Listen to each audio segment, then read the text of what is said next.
आप सुन रहे हैं इब्न सफी की जासूसी दुनिया, ड्रामा पुरस्कार कुआं, दूसरा हिस्सा।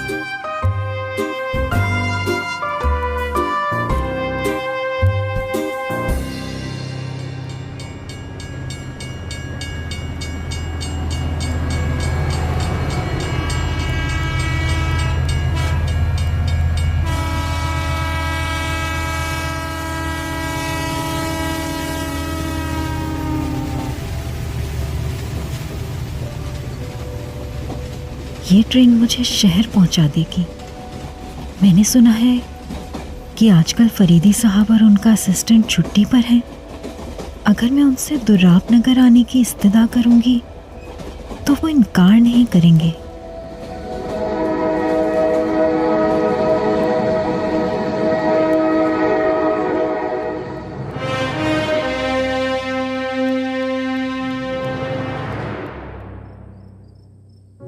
यही सोचकर मैंने स्टेशन से टैक्सी की और फरीदी साहब के घर पहुंची।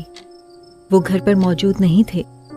उनके असिस्टेंट सार्जेंट हमीद ने मुझे उनकी लाइब्रेरी में बिठाया और खुद चाय के लिए कहने चले गए।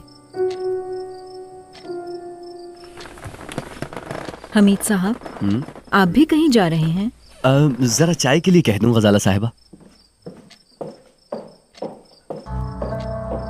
हमीद के चले जाने के बाद मैंने जैसे ही एक रैक से किताब उठाई, मुझे दीवार में एक बड़ा सा सुराख दिखाई दिया और साथ ही सांप के फुफकारने की आवाज आई।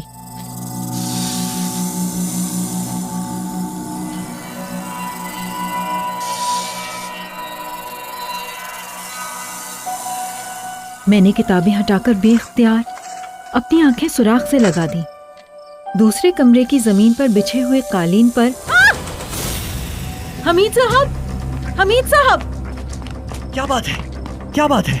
वो उस कमरे में सांप।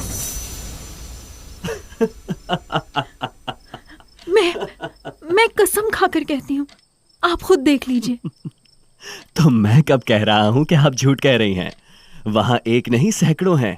वो फरीदी साहब का अजायब खाना है। क्या उन्होंने सांप भी पाल रखे हैं? जी हाँ, सैकड़ों की तादाद में। आइए ड्राइंग रूम में चलकर बैठें। अब फरीदी साहब की शख्सियत मुझे तारिक की शख्सियत से भी अजीब मालूम होने लगी है। चाय लीजिए गजाला साहिबा। हमीद साहब, आपने खौमखा तकलीफ की। तकलीफ? आप भी कमाल करती हैं। शहनाज, आओ बैठो। शहनाज, चाय। नहीं, मैं पी कर आई हूँ। आपसे मिलिए। आप गजाला खानम हैं, आप शहनाज बानो। आपसे मिलकर खुशी हुई शहनाज। मुझे भी गजाला। भाई शहनाज, चाय तो हर वक्त पी जा सकती है। जरूरी नहीं कि मैं भी आपके उसूल पर अमल करूं। अगर शहनाज गजाला को देखकर किसी शुबे में मुब्तला हो गई है तो अब क्या करूं? भाई शहनाज, ये गजाला साहिबा फरीदी साहब से मिलने आई हैं। भाई मालूम नहीं फरीदी साहब कब आएंगे। उनसे मेरा मिलना जरूरी है।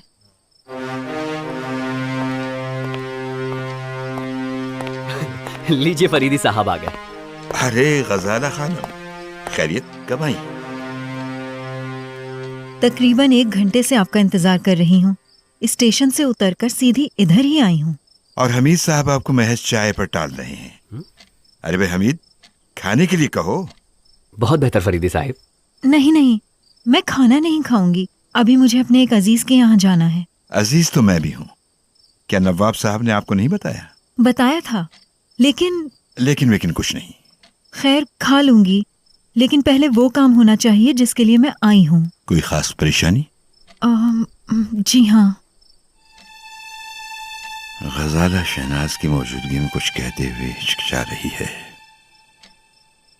आइए गजाला खानम, मैं आपको अपना घर दिखाऊं। चलिए। वो दोनों तो चले गए, लेकिन शहनाज अभी तक नाराज मालूम होती है। शहनाज, तुम कुछ नाराज मालूम होती हो।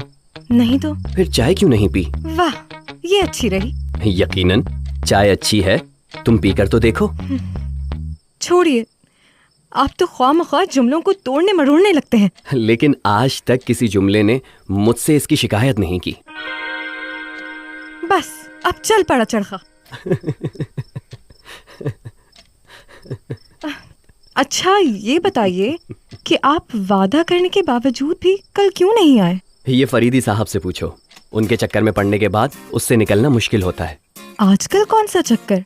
छुट्टी पर है ना? जिसके सर पर हर वक्त काम करने का भूत सवार रहता हो, उसके लिए कैसी छुट्टी और कैसी मशगूलियत। गजाला का इस वक्त आना मुझे परेशान कर रहा है। क्यों? कोई गैर मामूली बात। तो आपको किस बात की परेशानी है? परेशानी यूं है कि कहीं ये छुट्टियों का जमाना यूं ही बर्बाद ना हो जाए। अगर वो किसी मामले में फरीदी साहब से मदद लेने आई है तो फिर छुट्टियों का अल्लाह ही मालिक है। ये गजाला है कौन? दाराब नगर के जागीरदार नवाब रशीदुज्जमा की लड़की। मैं दरअसल ये कहने आई हूँ कि परसों मेरी सालगिरह है। तो क्या खिलाओगी मुझे? Lemon drops. जाओ, नहीं बोलते। इसके अलावा और कुछ आता भी है आपको? गाना आता है, बजाना आता है, मगर शर्त यह है कि हाथ मेरे और सर दूसरे का हो। तैरना आता है, फने शहसवारी का माहिर हूँ। बचपन में खुद ही घोड़ा बन जाता था। खाना पका नहीं सकता लेकिन खाना आता है। वालिद बुजुर्गवार अक्सर फरमाते हैं कि उफ, बस बस, फिर चल पड़ा चरखा। अच्छा, इसे जाने दो। तुम फूलों से ज्यादा हसीन हो, कमल से ज्यादा नाजुक हो। तुम्हारी आवाज नहीं, शहद की बूंद है। जब तुम मुस्कुराती हो तो कलियां खिल जाती हैं। जब चलती हो तो कयामत अपने गिरेबान में मुंह डालकर खड़ी रह जाती है। और जब नहीं चलती हो तो कयामत अपना इरादा बदलकर वो बदलकर क्या करने लगती है, जानती हो? तुम नहीं जानती। अच्छा, मेरी आंखों में देखो, क्या दिखाई देता है? कलियों का तबस्सुम, फूलों का निखार, पत्तों की जवानी, बिजली की चमक, बादलों की गरज, वगैरह वगैरह। तब तो तुम जरूर अपनी आंखों का इलाज कराओ। मेरी आंखों में सिर्फ दीदे हैं, दीदे। क्या समझी? अपना सर मुलाजिम आ रहा है। वो इंस्पेक्टर साहब और मेहमान साहबा खाने की मेज पे आप लोगों का इंतजार कर रहे हैं। मैं तो चली। वाह, चाय नहीं पी तो खाना भी ना खाओगी? आओ डाइनिंग टेबल पर चलें। आओ आओ।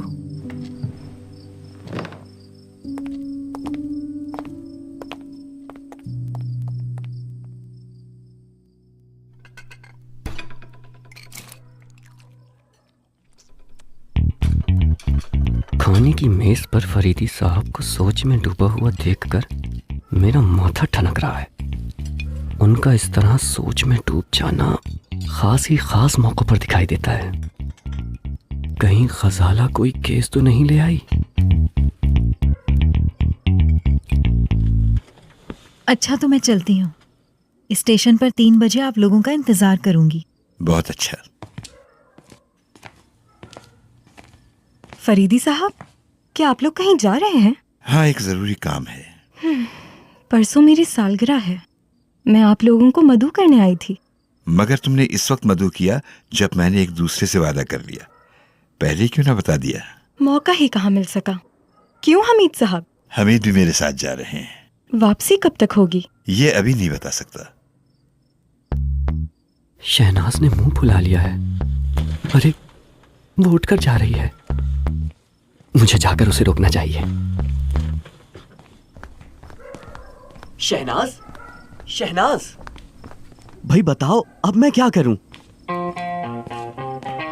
शहनाज कोई जवाब दिए बगैर गेट से निकलकर सड़क पर हो ली है।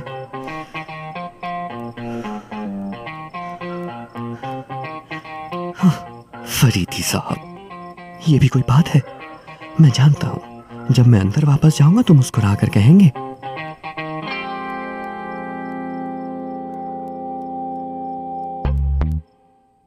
एक बहुत दिलचस्प केस। मुझे छुट्टियों में इस किस्म की दिलचस्पियों से नफरत हो जाती है। भाई, तुम्हारे इश्क से तो मैं तंग आ गया हूँ। खुदा करे आपको भी किसी से हो जाए। उसी दिन खुदकुशी कर लूंगा बरखुरदार। तो थोड़ी देर के लिए फर्ज कर लीजिए आपको इश्क हो गया। ओफो, इस कदर आजिज आ गए हो मुझसे। खैर खैर, जाकर अपना सामान दुरुस्त करो, हमें सुबह 3 बजे की गाड़ी से दोराब नगर जाना है।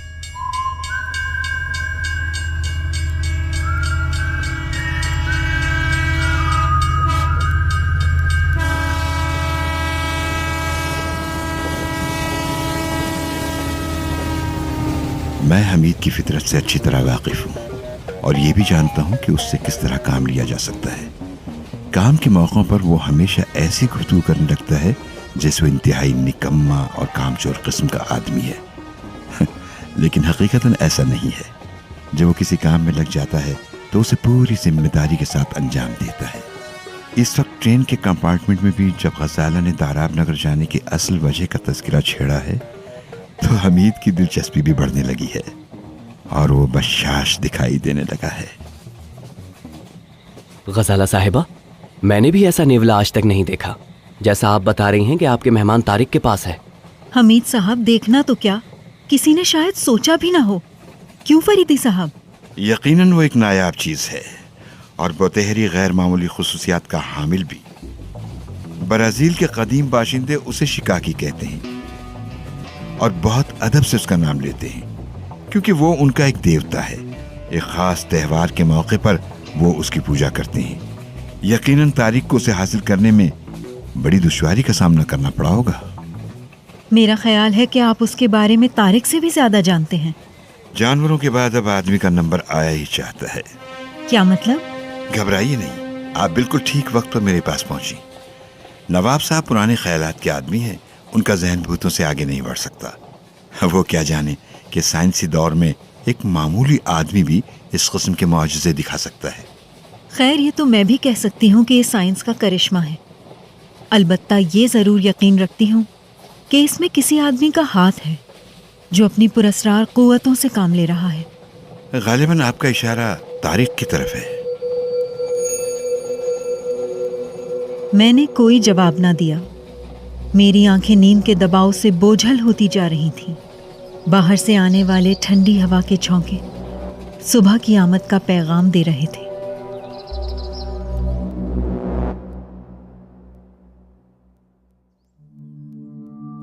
तकरीबन 6 बजे हम लोग दुर्राब नगर पहुंच गए। स्टेशन से टैक्सी करके मैं, फरीदी साहब और हमीद कोठी पर पहुंचे। फाटक में दाखिल होते ही मेरा दिल बुरी तरह धड़कने लगा। पोर्टिको में 2-3 कांस्टेबल खड़े थे, जैसे कोई हादसा हो गया हो। मैं फरीदी साहब और हमीद को पीछे छोड़कर बेतहाशा भागी।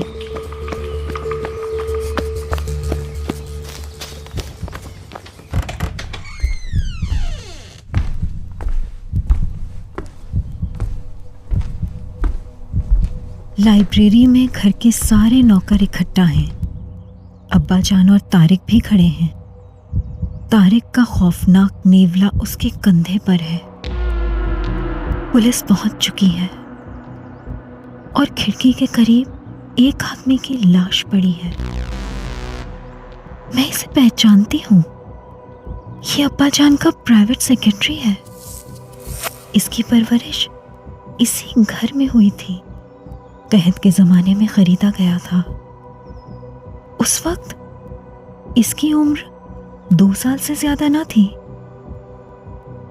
जिसने अपनी पुरस्रार ताकतों से काम लेकर हर रोज हमारे एक पालतू जानवर को हलाक किया है, क्या अब वो हर रोज इस घर के एक इंसान को हलाक करता रहेगा? इस वक्त भी कितने सुकून के साथ खड़ा हुआ है वो। उसका खौफनाक नेवला भी उसके कंधे पर है। मैं जल्दी से फरीदी साहब को ले आऊं। वो बाहर टैक्सी से सामान उतार रहे होंगे।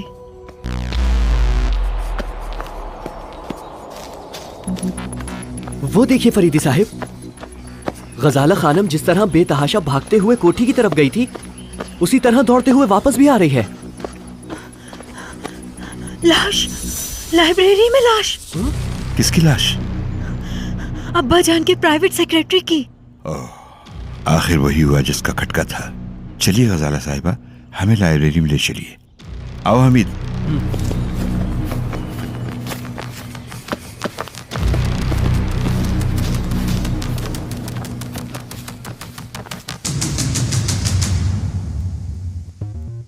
लाइब्रेरी में खिड़की के करीब रखी हुई कुर्सी के पास एक आदमी की लाश पड़ी है, जैसे वो उस कुर्सी पर बैठे बैठे जमीन पर लुढ़क गया हो। उसका एक हाथ अभी तक कुर्सी पर ही है। नवाब रशीदुज्जमान मुझे देखकर बेसाख्ता मेरी तरफ बढ़े हैं।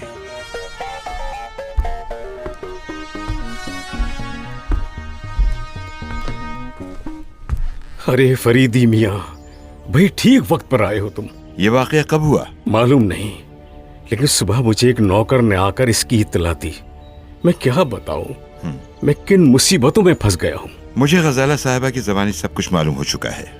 आपकी तारीफ? अरे सब इंस्पेक्टर साहब, आप इन्हें नहीं जानते? ये महकमा सुराग रसानी के इंस्पेक्टर फरीदी हैं।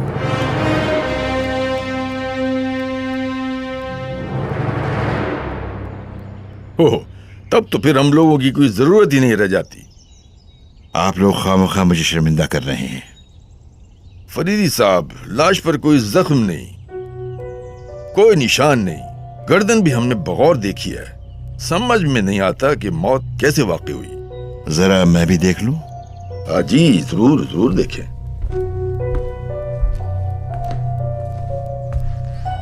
फरीदी साहब ने मुहद्दब शीशे से लाश का मुआयना किया, कमरे का जायजा लिया। मैं उन्हें गौर से देखती रही। वो दूसरों से सवालात पूछ रहे थे और मुझे उनके हर जुमले पर लगता था जैसे कोई खौफनाक इंकिशाफ होने वाला है।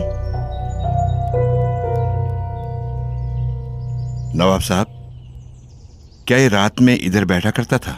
नहीं, कल ही मैंने इसे एक किताब तलाश करने के लिए यहाँ भेजा था और मुतमईन हो गया था कि वो किताब तलाश करके अपने कमरे में आ गया होगा। गालिबन वो इस कुर्सी पर बैठकर कुछ पढ़ने लगा होगा और अचानक कोई खौफनाक चीज देखकर दिल की धड़कन बंद हो गई। और वो खौफनाक चीज क्या हो सकती है? अभी आप ही ने फरमाया ना कि आपको सब हालात मालूम हो चुके हैं। ये शिकाकी आपको कहाँ से मिला? आप इसका नाम जानते हैं? इन देवता महाराज को कौन न जानेगा तारिक साहब।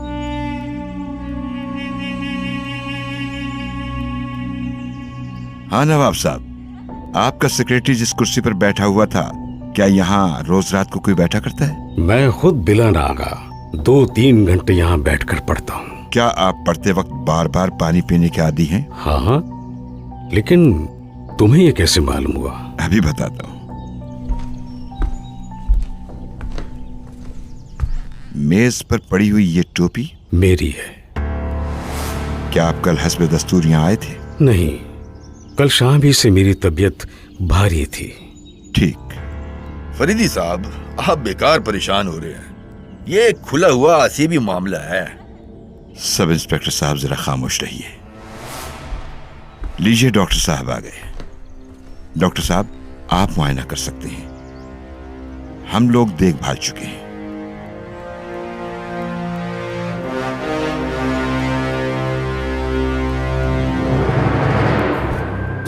इंस्पेक्टर फरीदी और कैप्टन हमीद का अगला मामला अब आपकी पहुंच में। इब्ने सफी की जासूसी दुनिया के तमाम नॉवेल सुनने के लिए अभी गोया ऐप सब्सक्राइब करें। लिंक डिस्क्रिप्शन में मौजूद है।